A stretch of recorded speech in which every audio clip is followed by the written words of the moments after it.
All right, so this week we begin with Shemot, also known as Exodus, chapter 28, verse 7. Literally in English, it would say, two shoulders unite, he will be, or it will be. Remember, it and he are the same thing in Hebrew. To it or he, to, it's like T-O, it, and then to, T-W-O, end, his, or its end, and united. Kind of confusing, but it'll make some sense here in a minute. Starts off with shite, which is the ordinal number two. It's also used for double or pair or duo, but generally it means number two. Then it says chetifot, which is shoulders, applied to inanimate things as the side of a building, of the sea. The sea has shoulders, of a city and a country, you know. It's in plural, the shoulder pieces of the high priest's dress, it says. I don't think it was actually a dress he wore, but, you know, dress as in clothing. The sides of a gate are called its shoulders. Bearings of an axle are called shoulder. And then it says hovrot, that's unite, that's to bind together, hence to join together. So we're going to join together something at the shoulders, in other words. It says, yeah, it will be, or he will be. So this will be it in this case. And it says lo. Now that's a sound-alike word. It's not the word for not. It's not the negative article. It's to it. Will be joined to it. Then it says el, which also is the word to, T-O, not the number. And that's that word that's the noun that's indicative of motion. And you remember, in Hebrew, they don't actually have nouns and verbs. What? Oh my gosh, that guy don't know nothing. Remember, nouns and verbs belong to the English language. And so we affix the idea of nouns and verbs to words in other languages so that we can understand it in our language of English. But if your language is Hebrew, you don't actually have nouns and verbs. That's an English thing, I'm just saying. You do have words that we could call nouns. You have a hat that goes on the head. It's called a kippah. You have, a blanket that goes on your shoulders. It's called a talit, right? I mean, you could say those are nouns, but literally nouns and verbs don't really exist in Hebrew.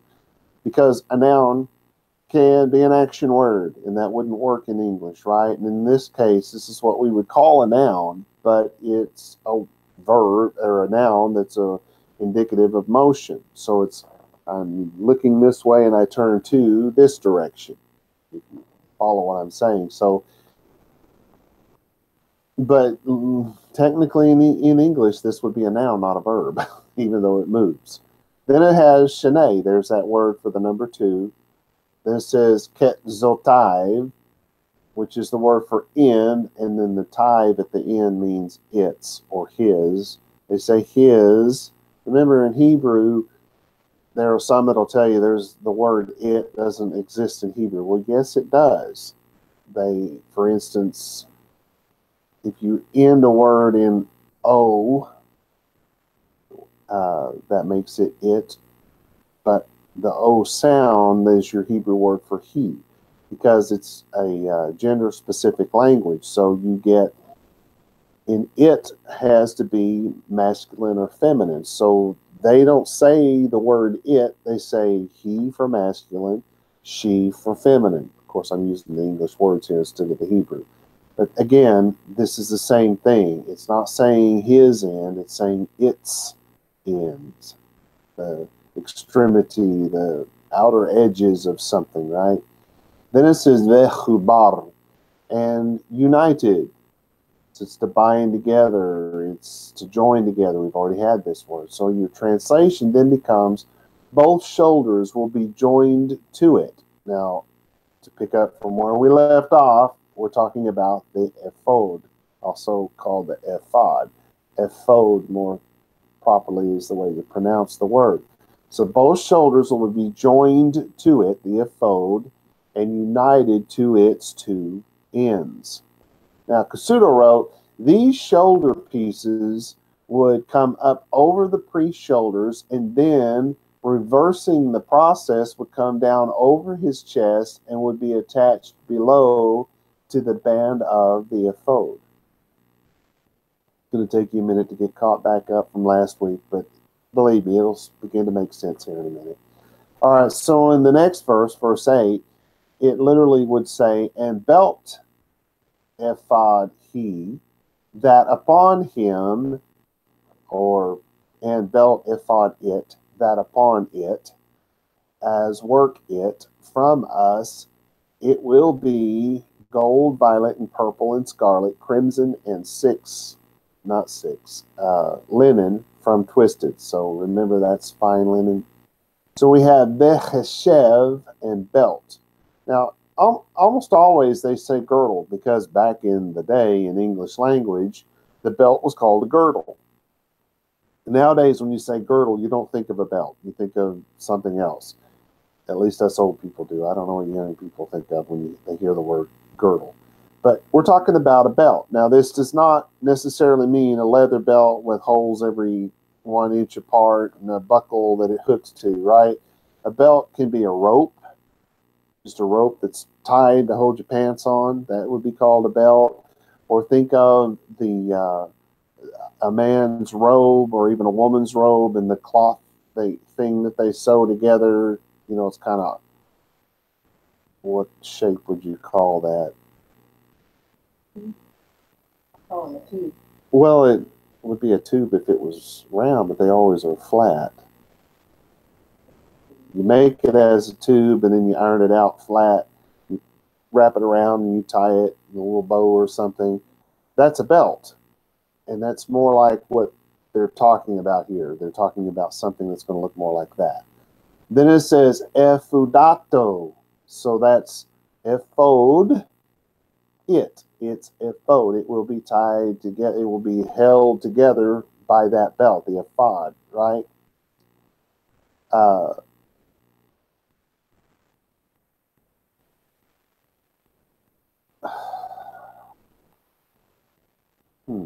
A strange explanation for ephod, but we'll get there eventually. Asher means that or which, you know, T-H-A-T or W-H-I-C-H.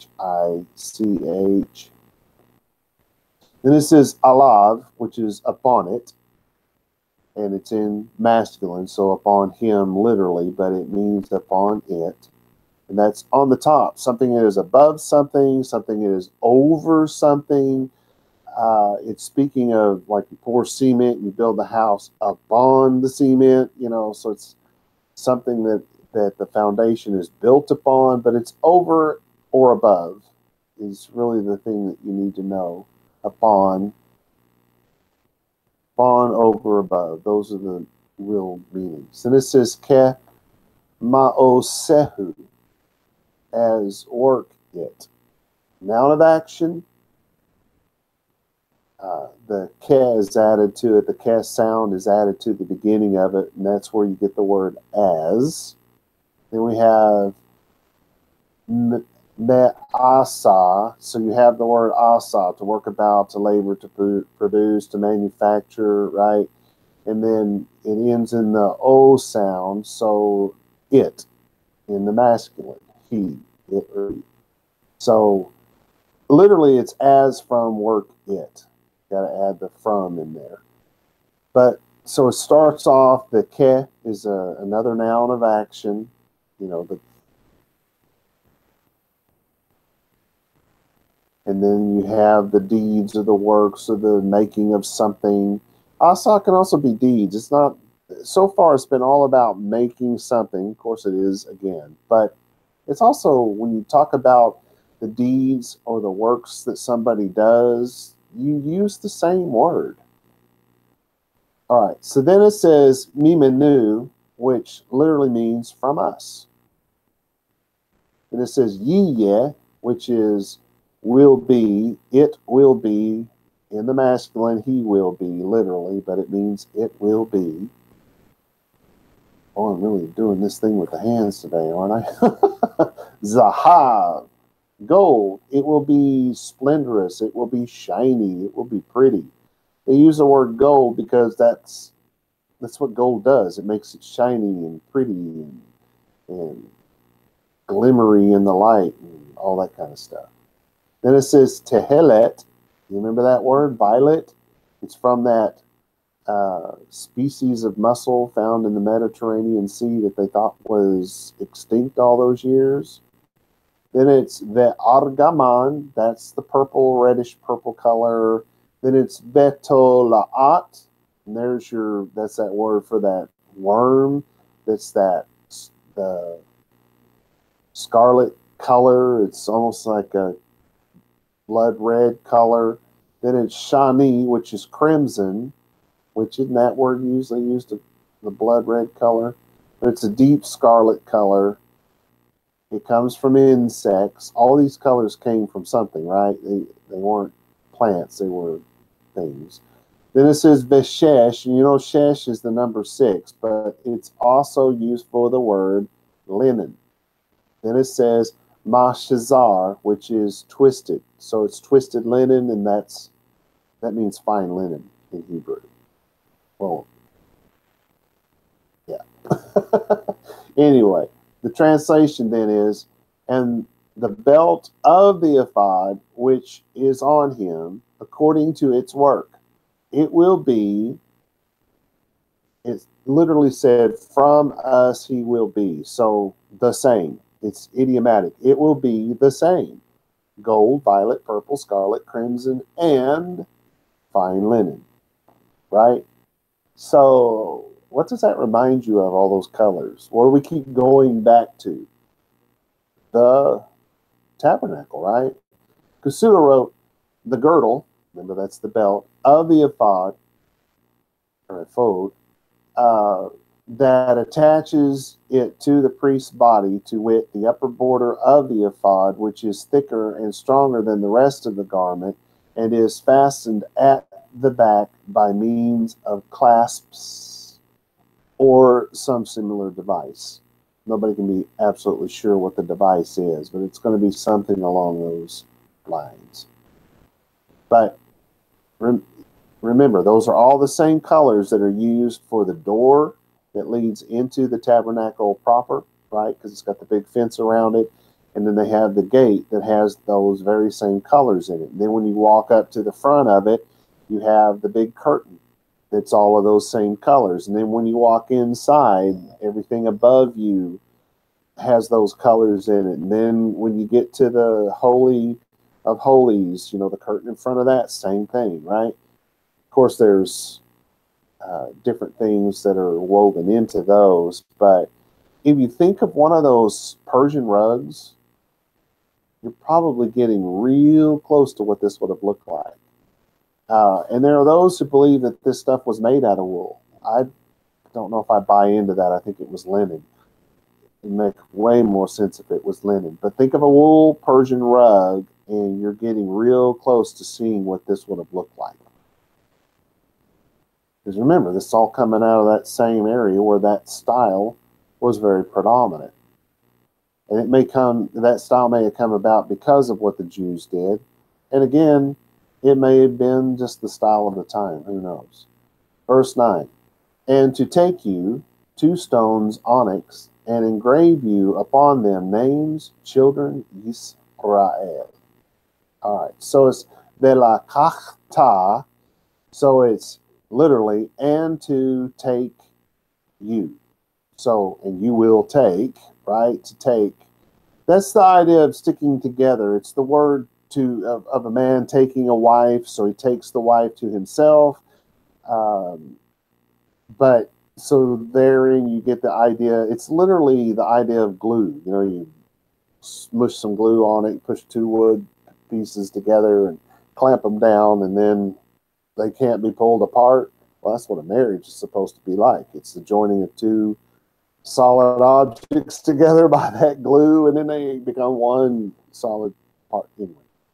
So you're going to take, then it says et, has no meaning, it just points to something. It's pointing to the word shete, that's the number of 2. Avne, Sound like Av, like father, right? But it's from the word Even, stone. Evan, like my grandson's name. A stone, a rock. But it's whether it's rough or polished, it doesn't make any difference because it's any rock or stone used of the foundation stone of a house, and those are going to be probably square vessels of stone, but that's a rare occurrence. It's metaphorically used of a hard heart. He has a heart of stone. Used also of bold and intrepid mind, of a made-up mind, of a mind like a steel trap, right? You get, anyway, let's be a stone trap in this example. A precious stone, a gem, blah, blah, blah. So you're going to take two stones. So then it says shoham. So obviously, onyx is at least one of them. Could be two onyx, or it could be two stones. One of them's an onyx, one of them's something else. In this case, it will be two onyx stones. It's a species of gem, according to many, sardonyx or onyx, so called from its resemblance to a human nail. Don't you think onyx is black? That's one ugly human nail. I'm just saying. I don't know. That's just what the lexicon said. Then it says, ufitachta, and engrave you. So there's going to be some hammer and chisel here. You're going to engrave something on these things. It's what you think of. Alehem, upon them. So you're going to take the two stones. You're going to hammer and chisel upon these stones. Well, wouldn't you like to find those stones? Shemot. Shem is your root word. Name. And this is Shemot. So this is names. It's in plural. It's the name of somebody. It's the authority of somebody. So if you're, we know the next word is Yisrael. So the leader of, let's say, you have the tribes, right? Levi, Judah, blah, blah, blah. All of those different ones. Well, their leader, the authority that's given to the leader will be written on the staff that he carries, right? And so even though his name may be Mortimer Schnerd, if he came down in the line of the tribe of Levi, well, Levi wouldn't have had one, Judah, Yehuda, to say it properly, if he came down from that tribe and he was the leader of that tribe, he would carry the staff with the name Yehuda on it, right? Because that's the authority. It shows that he has the authority. He is the leader. So the name is more than just a name itself. But in this case, we're going to give literally the names of the tribes. Get on down to the next word. B'nai. So that's of the children of the church, right? No. The children of the Catholics. No. The children of America. No. The children of Yisrael. Israel. The children of Israel. Those are the names that are going to be carved on these two onyx stones. So it says, and you shall take two onyx stones, and you will engrave on them the names of the children of Yisrael. Right? So you're not going to write everybody's name on these two stones. They'd be the biggest stones on earth. So obviously it's the tribes, right? Kusuda wrote, still another soham or shoham stone was to be used in the making of the pouch. There's this pouch thingy that gets folded over and all that. We haven't gotten to that. But he's saying that for some reason that there's going to be another onyx stone, I guess. Verse 10. Literally in English, it would be 6 from name they upon the stone, the one, and names the 6, the remaining, upon the stone, the second, as genealogy there. So according to their genealogy. That one's pretty self-explanatory just by itself, isn't it? So it's Shisha, which is 6, the number 6. Mi shemotam, from name they, literally. So you're gonna 6 from the names, right? There's 12 names, and so 6 from those names, if you will. Did I miss something, or am I still on that? Yeah, okay. All, which is upon. We know that there are going to be 6 names upon Ha-Even, the stone. So 6 on the stone, Ha-Echat, the one. So literally it's saying 6 of those names will go on the one stone. Then Ve'et, that's and, it's pointing to something else. Shemot, names, in plural.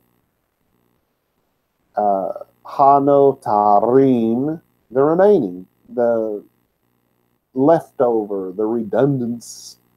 In this case, it's not really a good one to put with this, but it's of leftover, which is why they say redundant. But this would not be redundant names, because that would imply that they are the same names that are left over.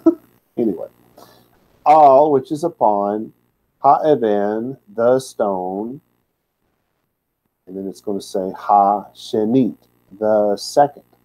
Then it says Ketoldotam, as genealogy there, literally. So according to their genealogy. In other words, the first 6 that were born will be put on this stone, and then the next 6 coming down will be on the next stone. It's pretty self-explanatory. I probably didn't even need to go through any of that. But your translation is 6 names on one stone, and the 6 remaining names on the second stone, according to their genealogy. So it's pretty straightforward. Verse 9 clearly says the children of Yisrael.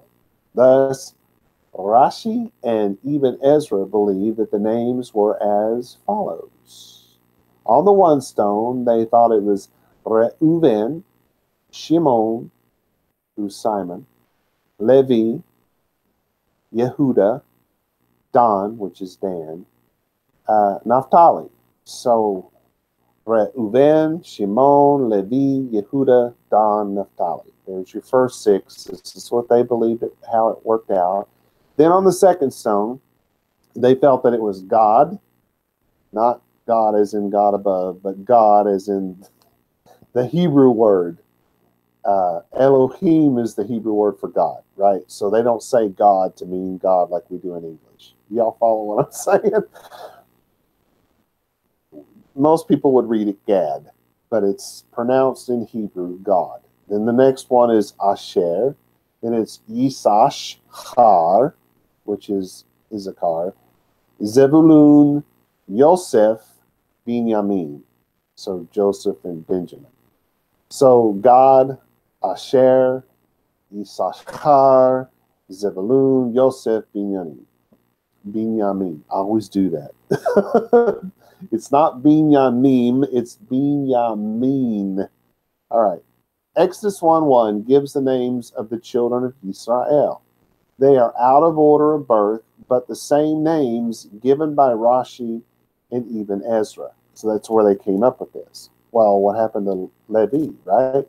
However, Numbers 1:1 through 5 gives the following names as the tribes of Israel.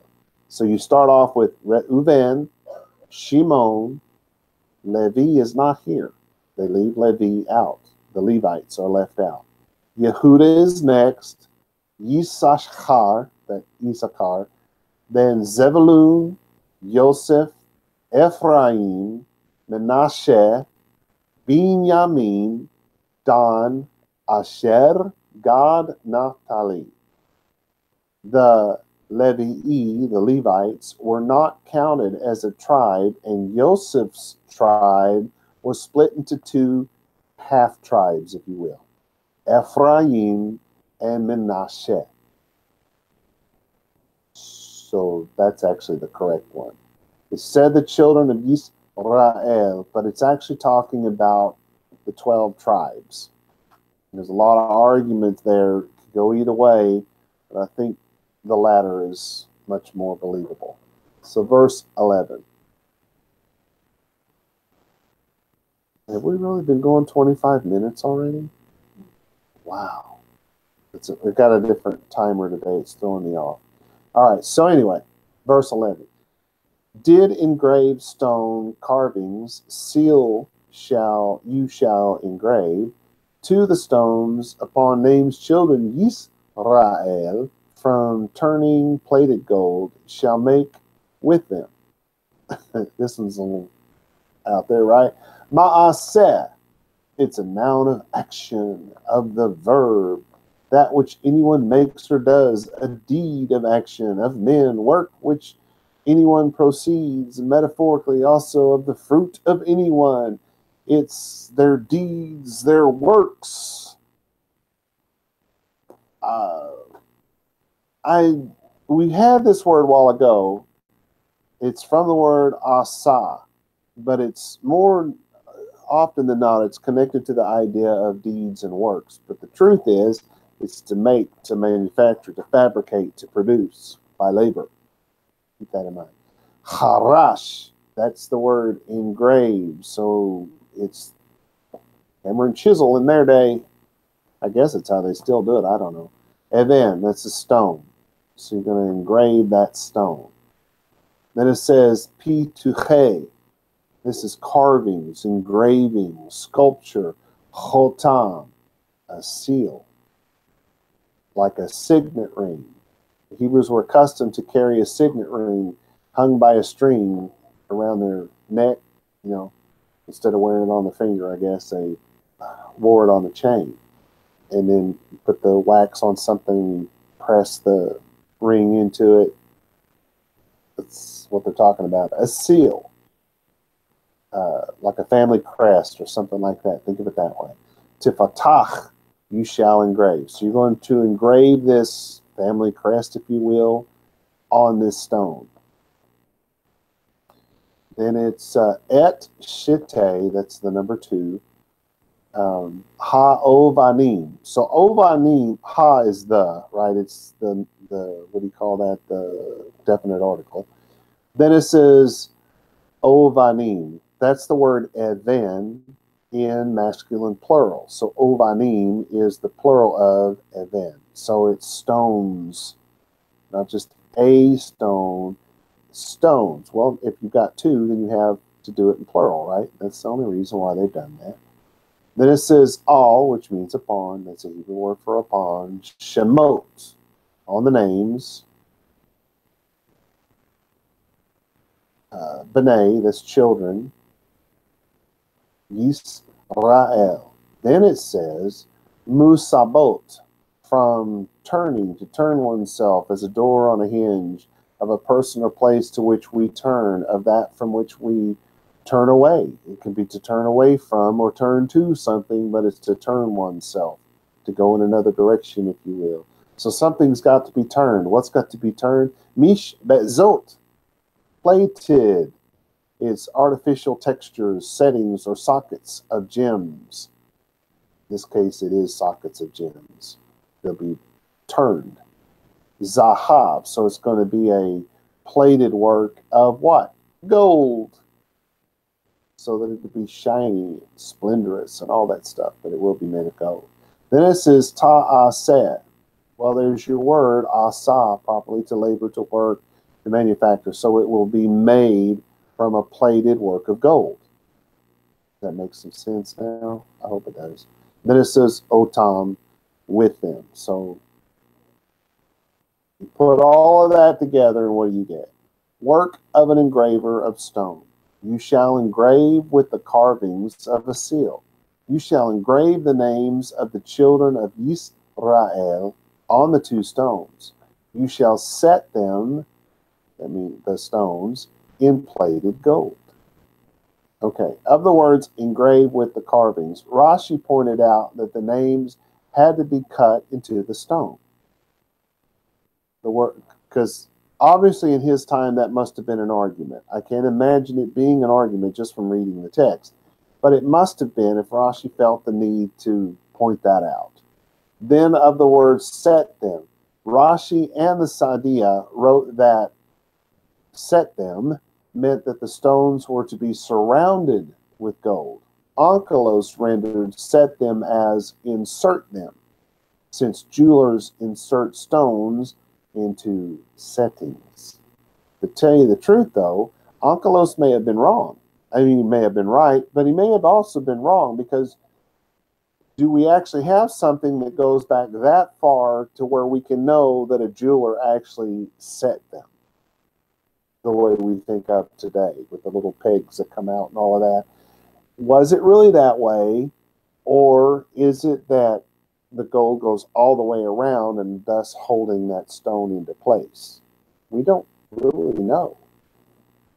Even if it was done one way or the other, or both ways, in particular, if it's done both ways, we don't know which way this was done. Why? Because we've never seen it. Or drew pictures either, so that's not helpful. Although someone may have drawn pictures and we just haven't seen them as yet. But at this point, we don't have any way to know. In verse 12, literally in English, and set you to the stones upon shoulders the ephod, stones memorial to children Yisrael, and will bear Aharon, name there to faces Yahweh, upon two shoulders his, or its, to memorial. This was pretty straightforward, actually. Vesamta, and set you, put it, place it, establish it, constitute it. Depending on how the sentence goes, we'll know what it means. Et, pointing to something. Shite, two, set the two. Ha'avonim, set the two stones. Al, set the two stones upon Hitfot, shoulders. Set them on the shoulders. Ha-ephod. So set them on the shoulders of the ephod, the garment of a high priest worn over the tunic and robe, without sleeves, divided below the armpits into two parts, the anterior of which covered the breast and belly, the hinder covered the back. These were joined on the shoulders with clasps of gold, set with precious stones. This garment reached down to the middle of the thighs and was bound to the body by a belt. Besides the high priest, others also wore this garment. David, for instance, when leading the sacred dance in Samuel, the servant of the high priest, and also priest of inferior order.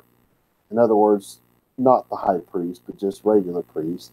As a material, the high priest's ephod was made of gold, purple scarlet, and the byssus. It's the crimson. That of others was made of linen.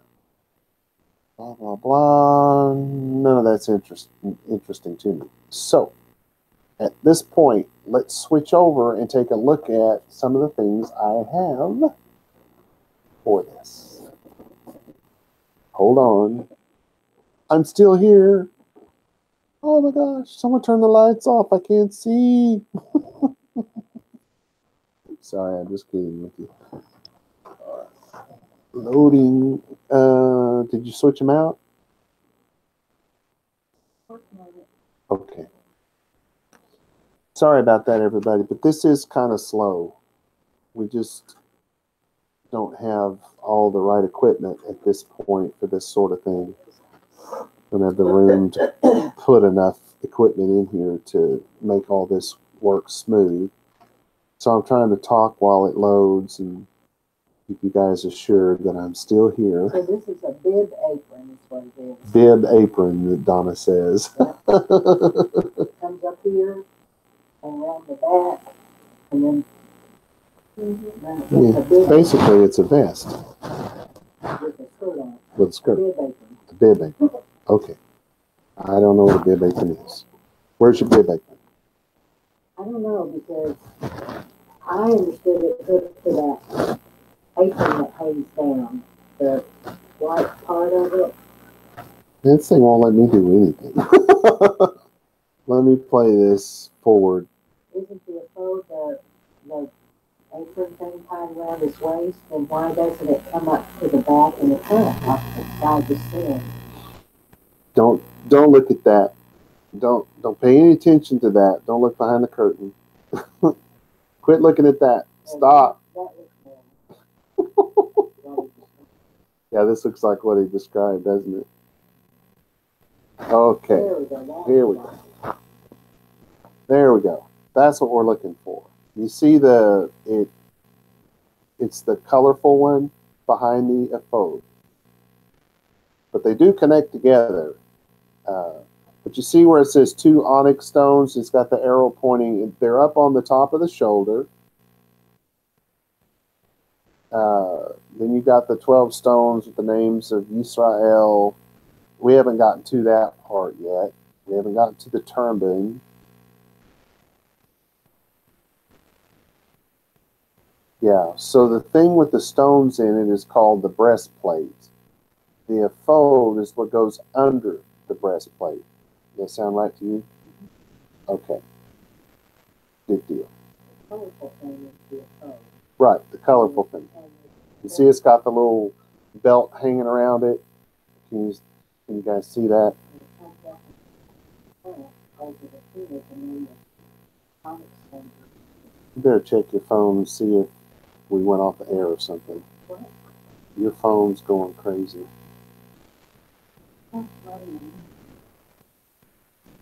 Not my phone making that noise. Maybe they're complaining about what it's doing over there. It was blinking bad. Anyway, I need to move on. Okay. Switch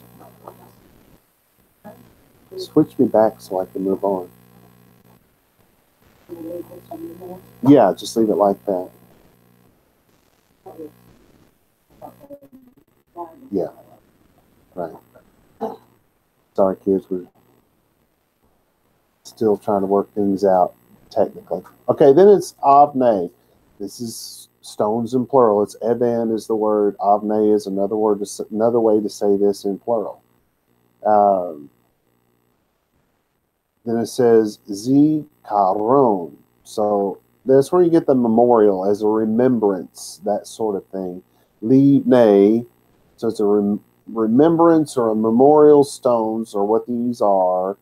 This is 2 b'nai, the children. Yisrael.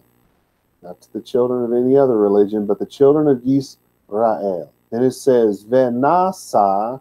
Remember, nasa comes from asa, to take up, to lift. The idea of raising up, as in the water bore up the ark, because the water is literally what picked the ark up. I'm talking about Noah and the flood. The water picked the ark up and carried it away. There's a really good visual for the word nasa. So lift up, blah, blah, blah. Aharon, that's, you can think of that as Aaron. This is et shemotam, so that's their names. So Aaron, lift up their names. Lipnei, that literally is 2 faces. So remember, that's going to be in the presence of, or, before the face of. And then what does it say? Yahweh. So they're up on the shoulder, and the names are pointing up to Yahweh. It says upon, all, which is upon. Shite, that's the number 2. Chetifiv, on the 2 shoulders. Lezikaron, that's to memorial, to remember. So your translation is, and you shall set the 2 stones on the shoulders of the ephod, memorial stones for the children of Israel, and Aharon will bear their names in the presence of Yahweh on his 2 shoulders for a memorial. Of course, this started something. Of the words for a memorial, Rashi actually believed that God needed these 2 stones to remind him of the righteousness of our forefathers, which they didn't actually have. I'm just saying. No. And then Onkelos rejected any notion that God could forget anything. I'm with Onkelos. Kasuda wrote, a memorial and a symbol that the priest ministers in the name of the tribe of Israel. So in other words, this is a memorial and a remembrance for the children of Israel, not for God Almighty, who doesn't forget anything, right? It's a memorial stone for the children of Israel, not a memorial stone so that God will remember who they are.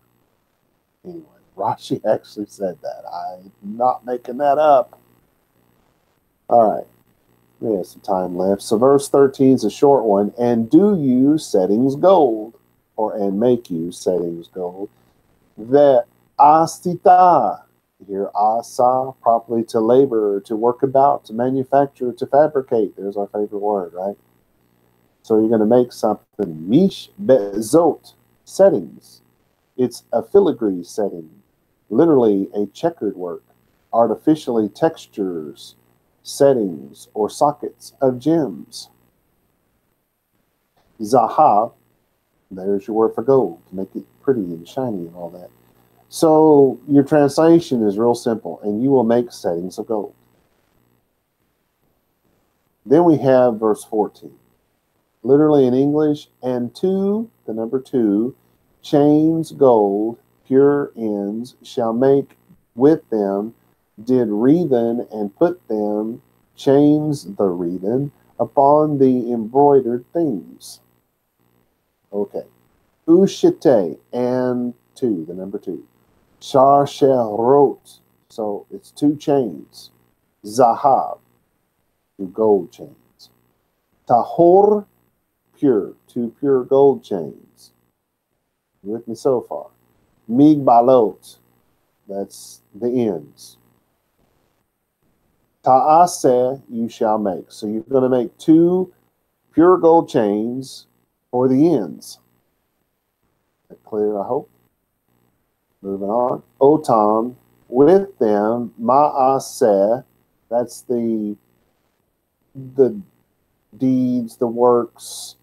So it's a work of what? Avot. It's a wreathen work. Something that is interwoven, intertwined. A braid. Think of it as a braid.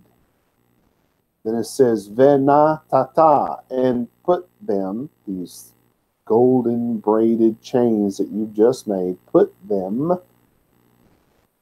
at, so it's pointing at something, Sharsha wrote, put them, the chains, Ha'avotot, the wreathen chains, all, which is upon, Hamish bezot, put them upon the settings.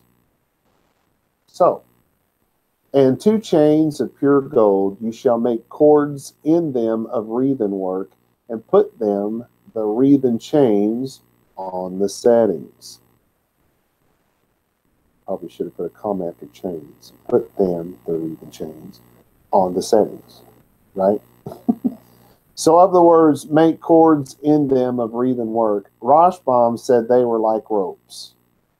Rashi said much the same, but added they were not like links and hooks. Again, it had to have been an argument from his time. I don't know what it was. I didn't see anything there that would lead me to know why he said that, but it had to have been something that was going on in his time. But think of them as ropes. So these are ropes, basically, that are going to hold this thing together. We still have some time. So then verse 15, and make you breastplate justice, make devise as work ephod, you shall make it gold, violet, and purple, and scarlet, crimson, and linen from twisted, shall make with it. Think about the colors again. So ve'asita, we've had this very word and this very written this very same way already, to labor, to work, to manufacture. So, and you will make, will produce something. Ho shen. Now you're going to make a breastplate. This is the thing that's going to have the stones on it. Mishpat. So it's a breastplate of justice. That's what its formal name is, the breastplate of justice. Ma'aseh from asa, it's they use it for deeds and for works, but it's from asa, to lift up and to carry away. But in this case, we're talking about deeds. Hoshev. So this deed, this work will be from the mind. It's somebody's imagination it's going to be made from somebody's imagination. So God's not going to tell this person who's making it, do it exactly this way. God's not going to hand him a picture and say, this is what I want. This is going to be up to the person who makes it to decide what it's supposed to look like. So no, unless and until some images show up from that time period, no one's ever going to know what it looked like. Then it says, Ke ma'asa. So as a work, something that was put together, ephod. So as he imagined he will do the work of the ephod. Then it's ta'asenu. You shall do it.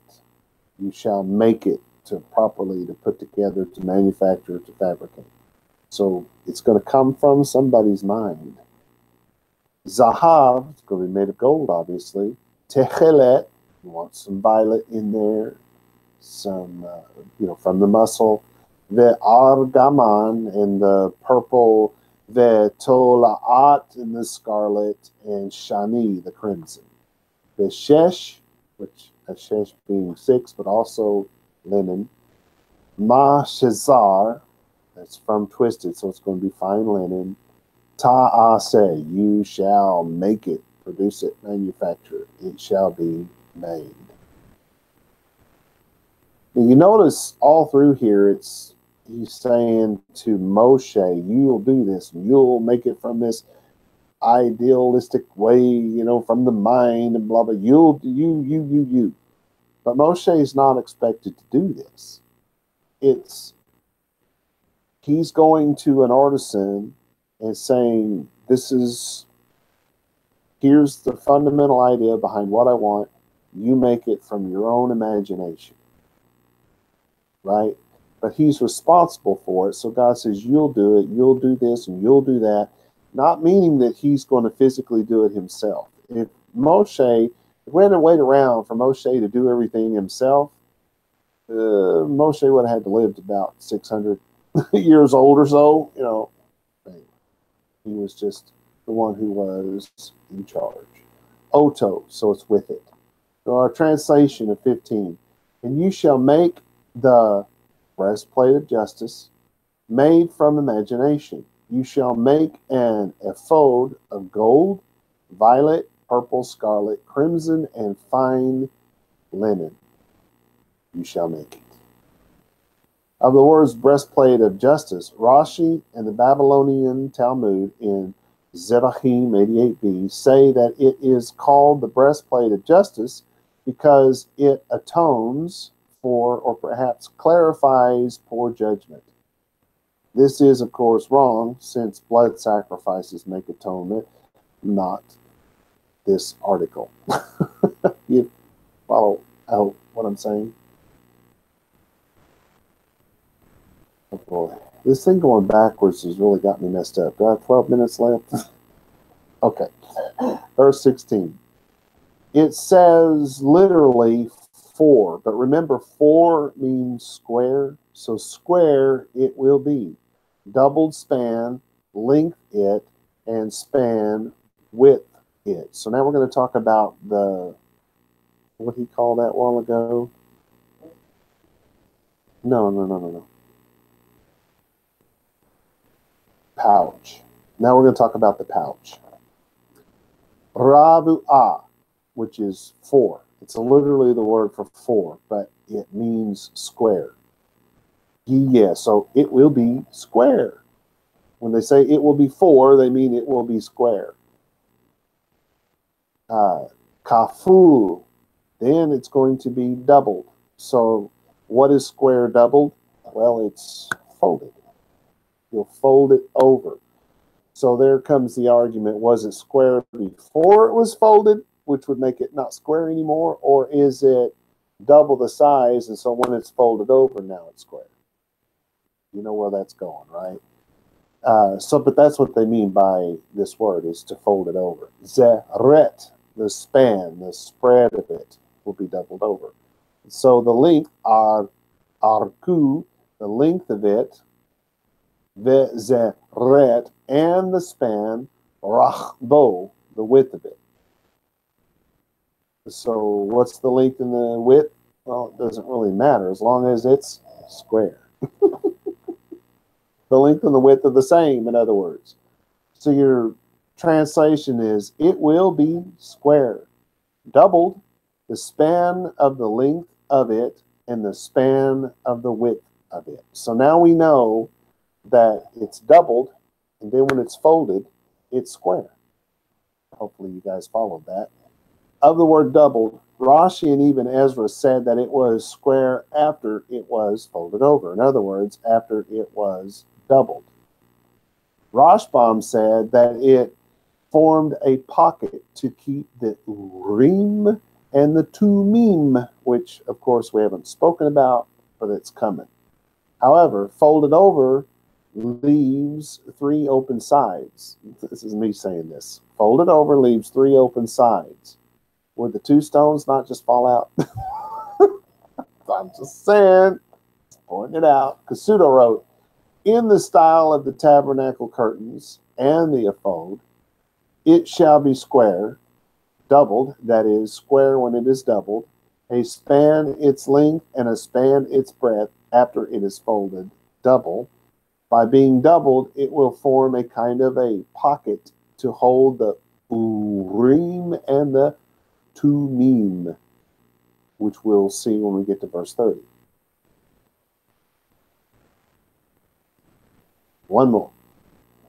Verse 17. And settings there in it, setting stone, 4 rows stone, row ruby, topaz, and an emerald, the row the one. Okay, so umeleta, and settings there. There's settings. It's what you think of. You know, you're going to put settings in something so that a stone can be connected to it. The stone goes in a setting. So, and their settings, vo, the settings in it, because this is another sound like, it's not bow as in come here, it's bow or vo as in, the bait being the word in, and the va being the word it. So in it, milu at, in the settings, even, which is stone, in the settings for the stone, arba'a, 4, to rim, 4 rows, aven of stone, or for the stones, tur, which is a row, odem. So on one of the rows, there's going to be 4 rows. On one of them, you're going to have odem. We have ruby, a gem of red color, perhaps ruby garnet. Both the Hebrew odem and the Aramaic samkan mean red. Thus, a ruby or a jasper, which was red in color. To tell you the truth, nobody can tell you what any of these stones are. I'm just going to say that right here and now, because rubies come in every single color under the sun. Just saying. Every stone they're going to name comes under every color under the sun. I'm just saying. The next one is Pida, which is chrysoberyl, or chrysoberyl. I'm not sure how you pronounce that word. A species of gem found in Ethiopia. According to several of the old interpreters, the topaz, a pale yellowish gem found in an inlet of the Reed Sea. Now the note here is topaz is derived from the Septuagint topazios, which was a yellow stone, but not likely an actual topaz. It is much more probable that it was a chrysoberyl, which is yellowish green to transparent. Onkelos gave the Aramaic word yarkan, which means green. In other words, nobody knows. These words are so obscure that at this point, nobody has any idea about these stones. Uva reket is your next stone going in this row, because remember, there's 4 rows. We say, and an emerald. And again, it's a guess. It's a species of gem so called from its being bright. And the note here, both the Hebrew bareket and the Aramaic barach, because we're looking at onkelos, mean lightning, referring to the flashing or glittering of a stone as it moves in the light. The Septuagint used the Greek word smaragdos, which means green stone, and shares the same root from which emerald is derived, which is why they use the word emerald here. Again, it's just a guess, because the Septuagint was written way after the fact.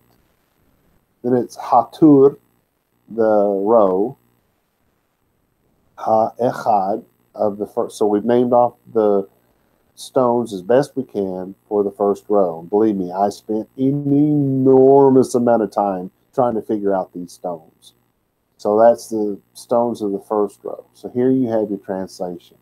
And the settings in it, settings of stone, 4 rows of stone, a row of ruby, crystal beryl, and an emerald in the first row. Cassuto wrote, a gold frame containing cavities in each of which it will be possible to set a precious stone. 4 rows of stone, each now containing 3 stones. Cassuto also wrote, although the exact identification of each stone is in doubt, our understanding of the subject, at least, is not affected thereby. What he's saying is, we don't really know what the stones were, or what they were supposed to be. We don't, because the words are obscure, and over time we've just flat out lost it. Unless somebody actually finds this thing, not only do we not know what stones they are, what color the stones were, we also don't know what size they were. Think about how heavy an ephod would be if we literally had to wear one the size that they were showing in that picture a while ago, where it's the whole sides of the chest, and that means 4 rows of the 3 stones that are, essentially the stones are this big. Holy cow.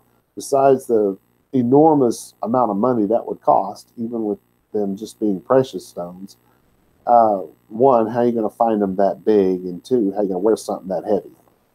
Anyway, so I don't think the stones were that big. But, and think about the weight of the gold plate that's there. Pretty heavy stuff. All right, well, we have definitely run out of time. There's only a couple of minutes left, so I'm going to have to stop it here and say shalom ve shalom, y'all.